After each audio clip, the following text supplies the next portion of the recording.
Alleged interference by Russia is also prompting some of the people who actually elect the president to ask for more information.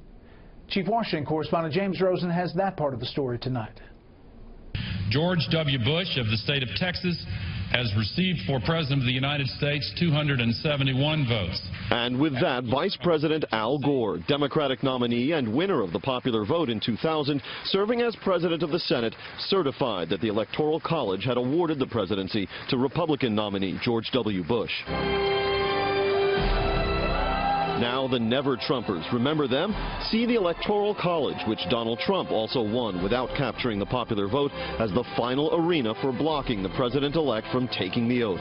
30 members of the Electoral College, including one Republican, citing the conclusion of the Central Intelligence Agency that Russia actively interfered to sway the outcome of the election, have written to Director of National Intelligence General James Clapper seeking a briefing on the underlying intelligence before the electors cast their votes December 19th. And leading the charge is a California elector who is the daughter of House Minority Leader Nancy Pelosi. Our independence elections ought to be what define us as a country. And so if there is evidence that not only was the election tainted, but that one of the candidates knew about that and profited from it, then that certainly is something that the electors should know in advance. Supporting the request is the chairman of Hillary Clinton's campaign, John Podesta, the very person whose email account posted online by WikiLeaks is said by CIA to have been hacked with Russian complicity. The White House, however, stopped short of endorsing the request, indeed pointed out a big hurdle to granting it. Look, I know that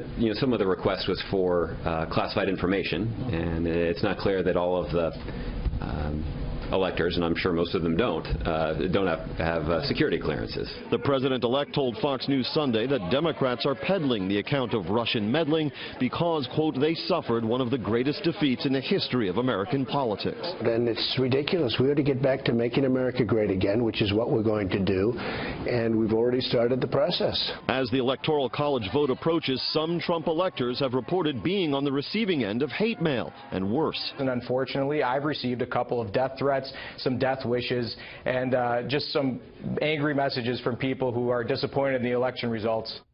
A source at the Republican National Committee told me that what concern exists over this play for the Electoral College is tied not to defections but to resignations.